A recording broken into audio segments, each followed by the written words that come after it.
Iguodala to Curry, back to Iguodala, up for the layup. Oh, blocked by James. Curry, one-on-one, Irving puts it up.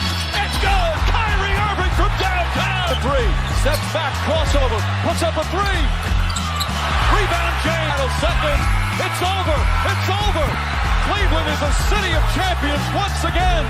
The Cavaliers are NBA champions. Cleveland, this is for you. What's going on, Cavs fans? Welcome to a Coffee and Cavs edition of The Block, The Shot, The Stop. I'm Skylar Webker. He's Kevin Lynch. We are going live and recording after the morning after a two-game series in Miami where the Cavs split the series. But, Kevin, these were weird games. I have the Miami flu or something after these two games. Like, this was... the Monday game, which I think we're going to start with, was drunk.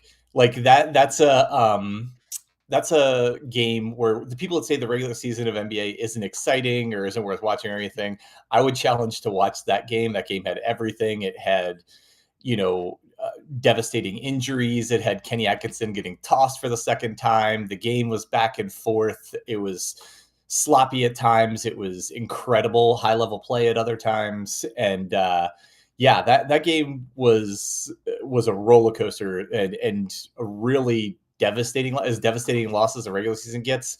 And then we'll also get to talk about last night, which was significantly better.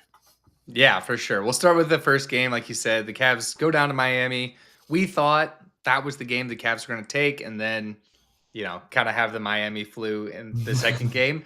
But it was not that for sure. I mean, we had all of our guys out there, and as you alluded to, a couple of devastating injuries, one being a re-aggravation of Darius Garland's toe. Doesn't sound like anything major, like needing surgery again, but definitely, I don't want to say step back, but a precautionary thing to not let that get any worse. So that sucked. That sucked to have. That sucked to see. Yes. As well as like half the team getting hurt. I mean, Jalen Tyson had a concussion and then wasn't able to play the next game. Larry Nance, I think he was questionable, but he was out Monday night. DeAndre Hunter was limping around at a time. Yep. Sam Merrill kind of looked like he might have injured himself at a time. Yeah, it was a game where they came out of it and you just felt really bad, not because of the result and the way the game ended, which we'll get to, but also you didn't know what repercussions were going to come out of that game from a health of the team standpoint.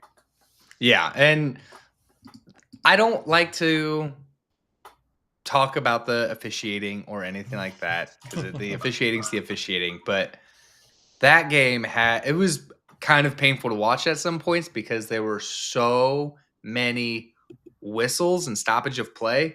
I looked up the stats. There were 54 whistles in that game. Yeah, that's crazy. It was, and it was really bad in the third quarter, which it was at the end of the third quarter that Kenny Atkinson was ejected. The Heat shot 21 free throws in a quarter. For context, most NBA teams shoots a little more than that for the whole game, usually upper 20s for a full game.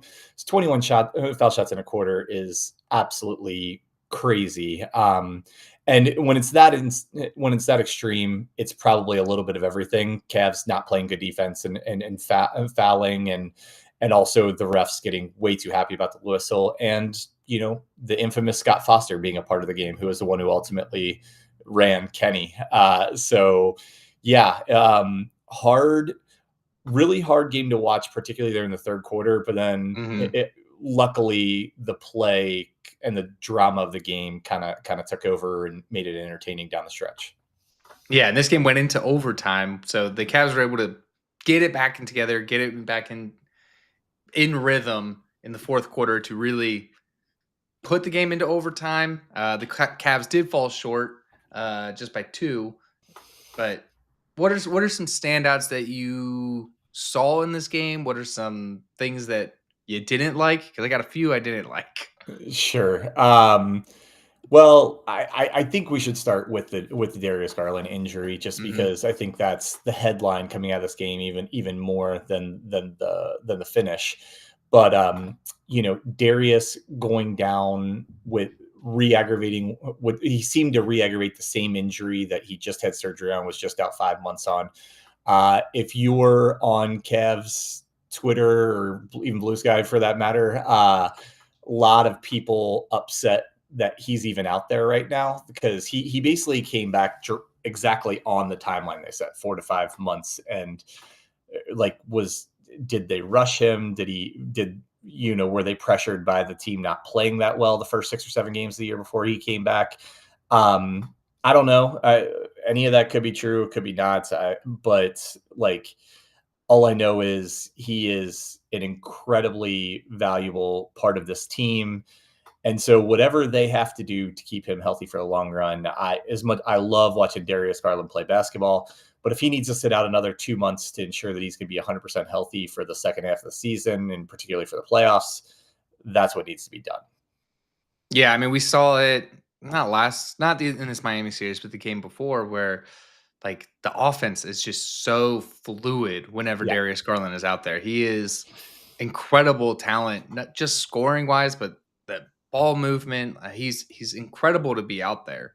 And you're right. I think whatever they need to do to keep him healthy and keep him out there, they need to put into possibility, whether it's, hey, we got to be another 2 months without Darius Garland or what, but you can't afford to lose that guy in the playoffs and the down stretch, and especially for the season. You can't lose him for the season. Yep. That's 100% right. And I don't know. I think a lot of people are upset. I don't know, because the injury happened in the first half, and you could tell he was injured. I think everyone was really surprised to see him come back out for the start of the second half, and hopefully didn't make it any worse by doing that. But this Cavs team, they very well might not have the same regular season success that they did last year. They might not end up with a 1 or 2 seed in the playoffs. And I would sacrifice all of that. I would be a 4 or 5 seed if it meant going into the playoffs with a healthy Darius Garland, healthy everybody else. So the priority, if it hasn't already shifted, it needs to shift with him.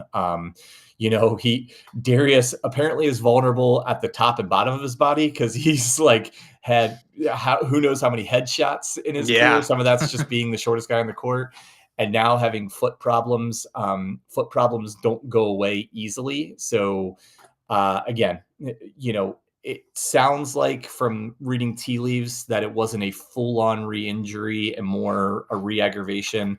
That being said, they need to do whatever they can to get this guy healthy when it matters the most. Absolutely. So let's switch focus to kind of the other star of this team, and it's Donovan Mitchell. I mean, He nearly gave you a triple-double with 28 points and 15 rebounds, 8 assists. I mean, we've been on Donovan Mitchell all year. This is our MVP.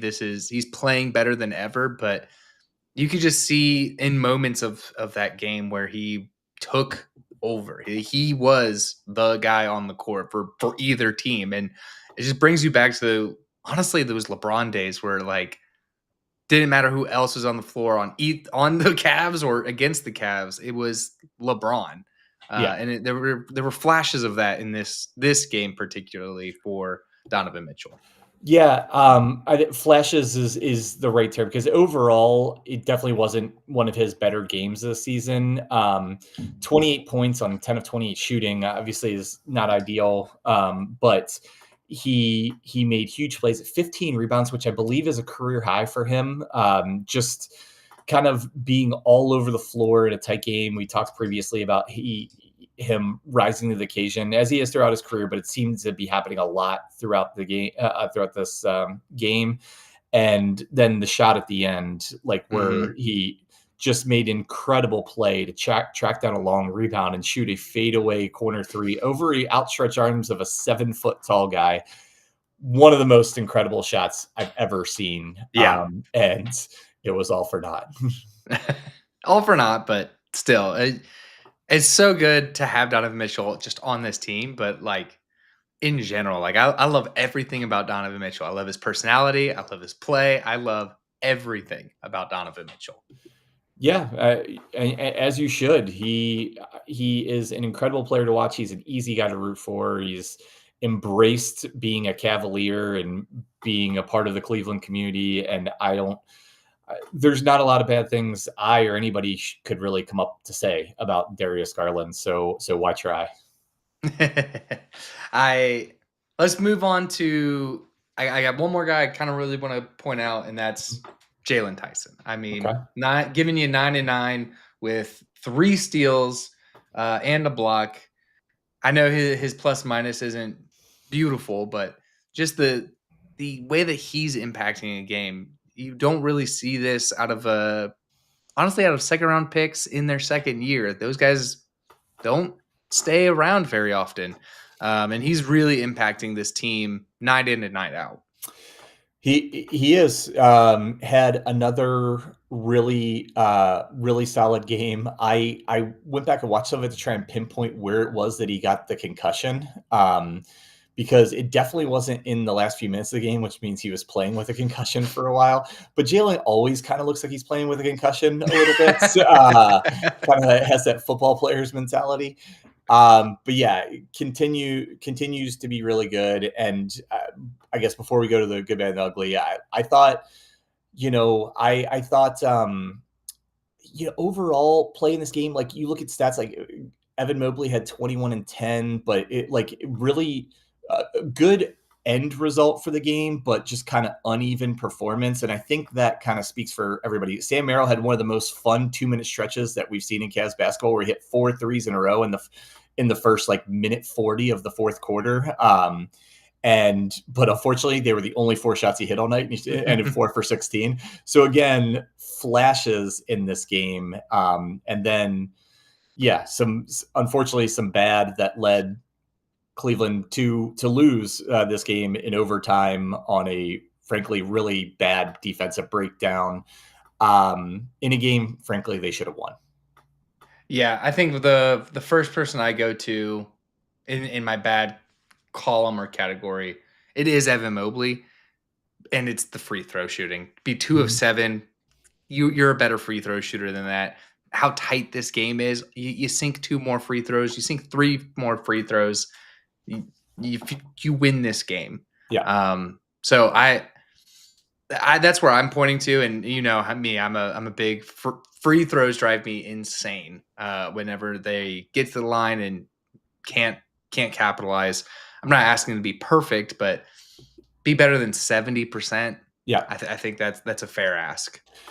I agree. It seems like this team, you look at their free throw percentage, they're kind of middle of the pack, but they just seem to miss more of them in close games and close moments. And it's just, I don't know. I'm sure there's stats out there for clutch free throw shooting that maybe we could look into to kind of verify that or not. But it's those little things in a close game, a missed free throw, a missed box out, getting completely cleaned out on a very light pick from the smallest guy on the court to allow a game-winning layup with 0.4 seconds left. Little things like that that cause you to lose. No doubt. And I'm sure Kenny's seeing all this stuff as well, because if we turn ahead to game 2 where nobody played, but the Cavs looked lights out. Yeah, they really great performance by the team, by everyone. It was kind of like Jarrett Allen and the bench guys. Like most of the other guys that play typically come off the bench. I mean, DeAndre Hunter played, who could kind of go back and forth between that 6-man starter role, but just incredible effort. And I always think he's great, but I thought Brad Doherty called an awesome game, pointing out things about the guys that played and just the effort they were playing with. It was the most intense defensive pressure that they've played this season, whether it was picking up full court, whether it was just being up in guys' faces. I thought he was really good about calling out, the whole effort as well as individual efforts within the game. He made some really smart comments about Craig Porter Jr., who, along with Jarrett Allen, were the stars of this game. And I thought Brad was on one last night. I thought he was fantastic. Well, yeah, he mentioned my favorite stat, the plus minus, and that is glowing. If you look at this box score, everybody besides Larry Nance was in double digits, positive plus minus. Yeah. From the bench. I mean, and the bench was, like I said, nobody played. Donovan Mitchell was out. Evan Mobley was out. Darius Garland's out. Sam Merrill's out. Like, everybody was out besides Jarrett Allen and DeAndre Hunter. So the bench was Larry Nance, Luke Travers, who got significant minutes. Naquan Tomlin got significant minutes. Thomas Bryant got significant minutes. Tyrese Proctor got significant minutes. And Craig Porter Jr. And all of those guys have an excellent plus minus. Yeah, I mean, and they were all good. I was joking around when we went live last night that, like, I just wish they could play Naquan Tomlin a little bit more. I mean, when you average one foul every 2 to 3 minutes, you're not going to be in the game for long.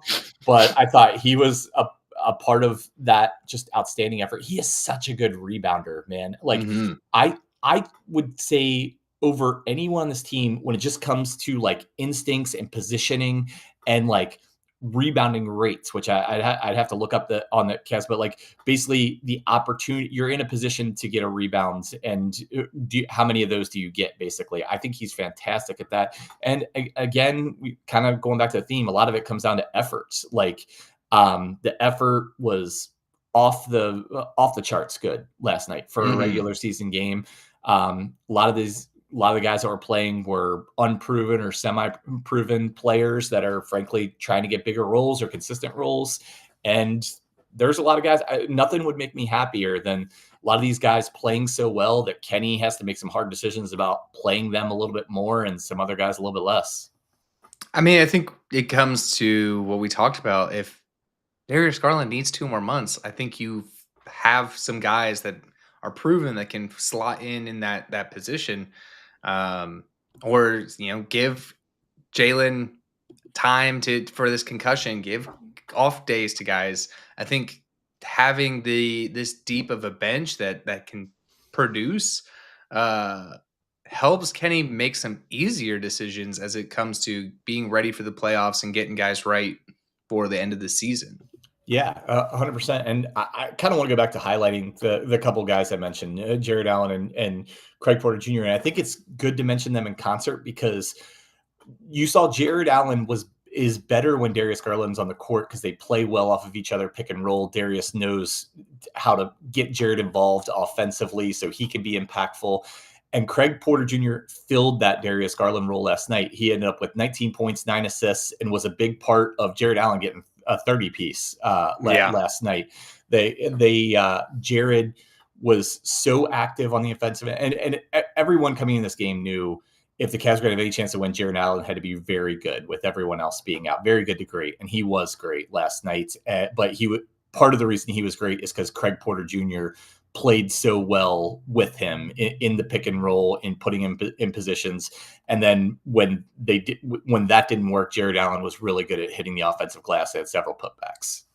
And I think this is a stark contrast to that first game because they got to the line 31 times and shot 84%, 83.9, but they shot 84%, which granted this game the score is a lot further than the first game, but those are things that you like to see improved upon. You like to see those kind of quick turnarounds or quick adjustments to resolve those things. One player that I want to shout out is Lonzo Ball, who I knew that was coming.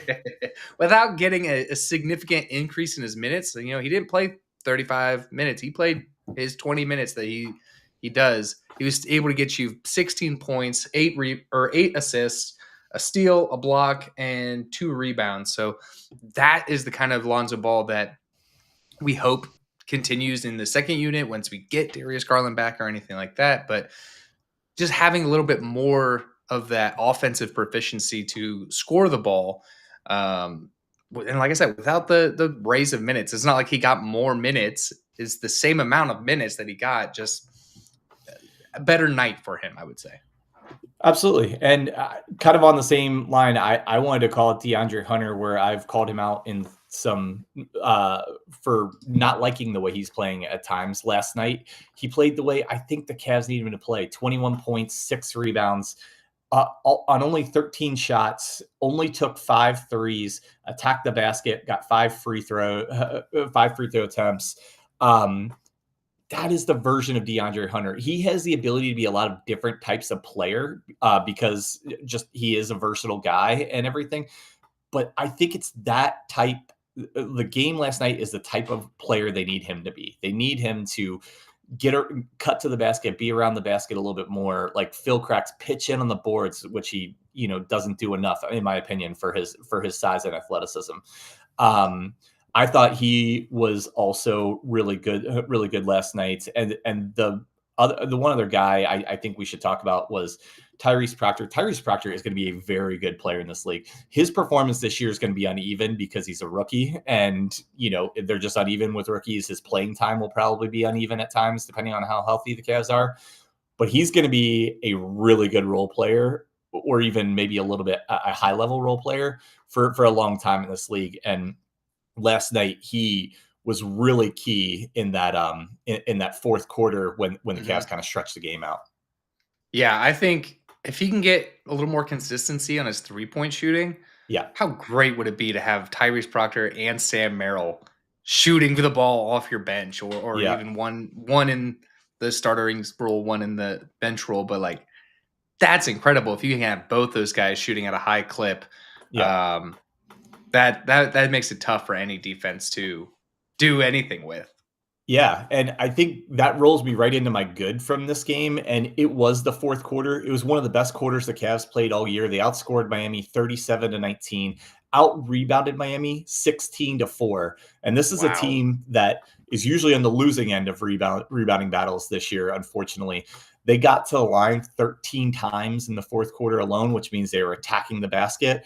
I loved the way that team played in the fourth quarter, and all the stats I gave for the offensive end, but the defensive pressure and what they did to Miami to disrupt Miami's offense was fantastic. I think I would take the fourth quarter last night against almost any quarter they've played this year as far as just quality of play. Everyone who played in that fourth quarter was fantastic, led by Jarrett Allen. He had 12 points in the fourth quarter alone. I mentioned Tyrese Proctor. Craig Porter Jr. was good the whole game, but he made some huge plays down the stretch. That fourth quarter was a thing of beauty, and I want to see more of that. That's a bold statement none of the starters playing and saying that's the best quarter you've seen. How many quarters have they outscored the other team by 18 points, out rebounding them by 12, got to the free throw line double digit more times? I mean, that's a damn good quarter in the NBA. I don't care who's on the court. No doubt. And I think it comes back to like that heart and hustle play, which obviously Jalen Tyson is the leader in that category. Not even playing last night. All these other guys really followed that momentum of like, they just wanted it more. They wanted to play more. They wanted more baskets. They wanted the rebounds more. And that love seeing that. Yeah. Absolutely. Did you have like a good out of this game other than something we already mentioned before? I do have one bad, but I want to do the good first if you got one. I think we're good on the good. We talked about DeAndre Hunter. We talked about Jarrett Allen. We talked about Ball and Craig Porter. So I think we're good to hop into the bad. Yeah. So my bad's not from this game. There wasn't a lot of bad. This is more a totality of the season bad. I'll ask you the question: what rank do you think the Cavs are in the NBA in 3-point attempts? I would feel like they're probably in the top third of the league in attempts.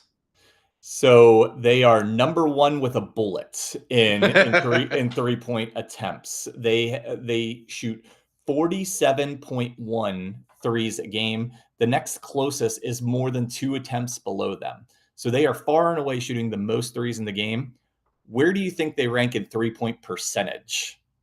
Middle of the pack? Middle of the pack. Good call. They're 16th at 35.6%. So something's got to change there. They either need to change up the offensive strategy and rely a little bit less on the three and attack the basket more, or they got to start making more threes. I understand Darius Garland has only played 2.5 games. He's one of your better 3-point shooters. I know Sam Merrill's missed a couple of games, but you're still shooting a ton of threes when those guys don't play, right? So if you don't have your best 3-point shooters, or guys for whatever reason can't get in rhythm, you're not getting as good quality 3-point shooting, which I think is a big part of it. The strategy needs to change. Either the execution needs to change and they need to start making more threes, or the strategy has to change and they need to stop relying on the three quite so much and going to the basket, getting to the free throw line more. Yeah, I think that was a big point of their offense last season, and it's because they had such good ball movement and got great looks. And but you're right. I think you were healthier last year. You had Ty Jerome shooting 44% from three. There's a few things that are different this year, right? Yeah. So I think having something change there, whether it's, hey, maybe we do pick and roll more, maybe we rely more on the big guys in the center. I mean, there's got to be something. Attack the basket more, because you can't just sit and say, oh, well, we'll get better. Well, maybe that's fine for the first part of the season is try to be better and get better, but that can't be a calling card when it comes to the playoffs or it comes to April or when you're fighting for seeding. Like you have to have other wrinkles in your offense or other tactics to fall to. Yeah, 100%. I believe in the 3-point shooting of this team long term when they're healthy, if they get the offense going the way it can go. But right now that's not happening. And you're like 12 games into the season now. There's starting to become enough of a sample size that to say, exactly what we're doing isn't working as well as last year. We need to change something within this. We need to change something to either get better 3-point shots. We need to change the rotations. Maybe certain guys, maybe Larry Nance Jr. should be playing more because he is a good 3-point shooter. Like, I don't have the solutions. I identify the problems and then I pass it on to Kenny Atkinson and his friends to solve. Yeah. And look, I mean, for the weirdness that we've started the season with and the injuries we've started the season with, the Cavs are second in standings right now, only behind Detroit, who's hot. So it's good. We're still in good standings. We're still on the upper echelon of teams in the East, but these are things to propel ourselves into that next tier for the playoffs and make it past the first round or second round exit. Yeah, for sure. I mean, a lot of what we're doing now, you want to win as many regular season games as you can, but part of what we're doing is kind of projecting like success for the total of the season and being, frankly, more prepared for the playoffs to do a little bit more there than they have in the past. So let's turn ahead into preview kind of the games coming up. They take on the Raptors next. Anything you want to call out against the Raptors? I mean, they're kind of a island of misfit toys type of team right now. Well, they put a beat down on the Cavs when they played them a couple of weeks ago. And I think going into that game, we didn't know that the Cavs were going to rest several guys. That was the game that Evan Mobley was like the only starter that played and had a solid game. But, I think the Raptors are, I said it in the preview a couple weeks ago, they're a very talented team that doesn't quite fit together, but you catch them on the right night when they're going well or when you're going bad, they can beat you. They can beat you by 20 like they did to the Cavs the first time. So I think my biggest, more than even caring about the Raptors, I want to see where the health of this team is. You would have to assume Garland's out. We know Strus is going to be a sellout for a while. But some of those other guys that rested, how long does Jalen Tyson need with his concussion? I think we're all familiar with concussions from the NFL, but I don't know how long you sit in the NBA when you have a concussion. They're pretty rare. So, more worried about like the health of this team, who will be available. And I want to see especially if they're shorthanded, can some of these guys duplicate their performance that they did last night in Miami? Can I get another performance even somewhat as good from Craig Porter Jr.? That I think that would go a long way. Yeah, and look, the Raptors and Cavs have the same record in the last 5 games. They're 4-5 of their last 5. So both teams coming on with a little bit of momentum. I do think the Cavs have the upper hand. I mean, right now the matchup prediction is 71% Cavs. So, and you have them at home, which is always nice to have. Sure. So you hope that you can seek a little bit of revenge from getting jumped in that first game. And like you said, can some of these guys repeat their performance? What does the health of this team look like? I think there's a lot of different things to pay attention for that game. But then after that, they take on the Memphis Grizzlies, and I know they have everybody hurt and out, just like Ty Jerome and everybody like that. But what do you have in your zeitgeist for that game? Memphis is always an interesting team to play just because of the way they play and everything. But they have, we've kind of boohooed about the Cavs' health this year. Memphis has had it just as bad, if not worse. They had a very dramatic blow up between John Morant and the coaching staff a couple of weeks ago. I know their season hasn't gone great. So I don't know. I was honestly really looking forward to this game to see Ty Jerome come back and play in Rocket Arena. Unfortunately, that's not going to happen. I'm sure the Cavs fans would have given him a great, welcome back. As much as we hate that he left, we understand why it happened and appreciate what he did last year. But other than that, I'm kind of looking out not only at this Memphis game, and the Toronto game, but Toronto starts a 6-game home stretch for the Cavs over like 2-week period. They've been traveling a ton, playing a ton of basketball. Mm-hmm. Can this be, and again, they've won 5 of 6 games. So it's not like, I think we have a bad taste in our mouth from that Miami game and because of, Darius Garland injury and stuff. But this could be a get right time when you're playing 6 straight games at home. You're going to sleep in your own bed for 2 weeks. Can we get that offense coming back to what we were talking about with the 3-point? I think the 3-point shooting is, and you called it, a reflection of the ball movement and how well the offense is going.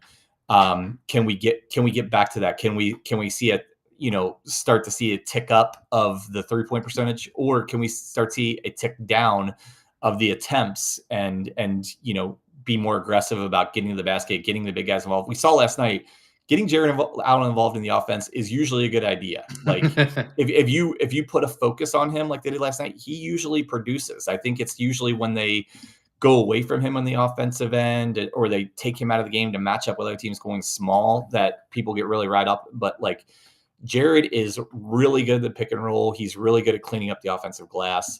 So can we utilize that a little bit more while the 3-point shooting is coming around?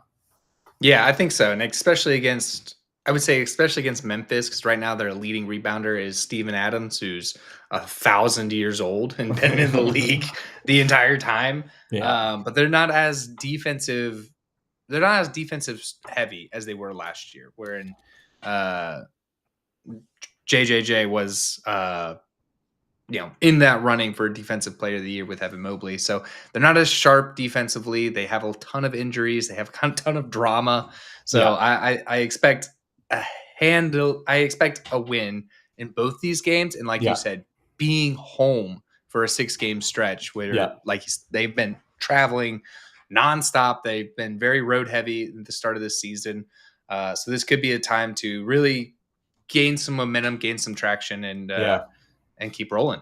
Yeah, and kind of going back to that to the Toronto game tonight, I want to see like the bench and all those guys we mentioned really picked up the Cavs last night. We're going to assume at least Evan Mobley and Donovan Mitchell are going to play tonight. Can they come back and play at a high level and have really good games to kind of pick up the other guys who all played significant minutes last night, then traveled, and doing a back-to-back is difficult. Doing a back-to-back where you're traveling, a third to a half the way across the country is, it's difficult. It's just, so I'll have my eye on those two tonight, Mitchell and Mobley, and hope that they can have, a particularly strong game to kind of carry the Cavs, because this first one, second night of back-to-back after traveling, that's a tough situation.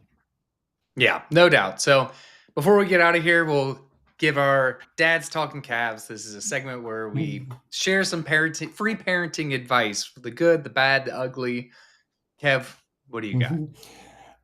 So I didn't have anything. I'm actually traveling for my day job right now, and so I was FaceTiming with my daughter this morning. I told her, I was like, "Hey, I'm about to record the podcast. Where this is the episode we talk about dads every week. What do you think I should talk about?" She looked me straight in the camera and said, "You can talk about how beautiful I look this morning," and I just I like smiled and I laughed a little bit, and she got a little bit self-conscious for laughing. So my dad advice would be, uh, be very careful about when you're laughing, like at something your kids say, because you never want them to take it the wrong way. I was laughing because she is beautiful. And what she said just caught me off guard and everything. She made me think about the clip from Ted Lasso where he was talking to Jamie Tart and asked if he'd rather be a panda or a lion. He said, "I'm me. Why would I want to be anybody else?" And Ted's like, "I don't think you know how psychologically healthy that is." And so that's what I was thinking. That should have been my reaction. It's like, that is such a healthy outlook, girl. You are beautiful today, instead of laughing. So my very cute story, but my dad advice would be just be very careful about when you're laughing with your kids, that they know why you're laughing and don't take it the wrong way. Oh, that's awesome. That's awesome. I think mine, so we had snow here on Monday. It's going to be 60 on Saturday. Welcome to Ohio. Yeah. So we had snow on Monday. Liam wanted to go out and play in the snow. We did that. We built snowman. It was great. Good old time. Fast forward to yesterday, waking up just so congested, so sick. Everything's pouring out of his face. So I think my dad advice is, as the season turns here, get ready, because everything's going to be covered in snot and boogers, and it's going to be terrible. So yeah, be ready, dads. Stock up on Kleenex, buy some stock in Johnson & Johnson. Yeah, no, it is. You're right. You should make sure you got cold medicine stocked, everything. That's a good tip, because the first one always catches you off guard every season. Yep. And off guard did it catch us. No, it's great. So thank you everybody for tuning in for this episode of the Block the Shot the Stop. We'll be back on Sunday to catch up on these next two games. Follow us online or on X, Blue Sky, Facebook, Instagram. We're on all of the platforms. Please subscribe to our YouTube channel as we keep trying to grow that there. Subscribe to us here on Playback, as we are partnering with Playback this season. A friendly reminder that every dollar that we earn this month will go to the Cleveland Food Bank. So please listen to episodes on any podcast app of choice. We're on all of them for free. Doing some good, trying to do some good for the community. So for that, I'm Skylar Webker. He's Kevin Lynch. And as always, go Cavs.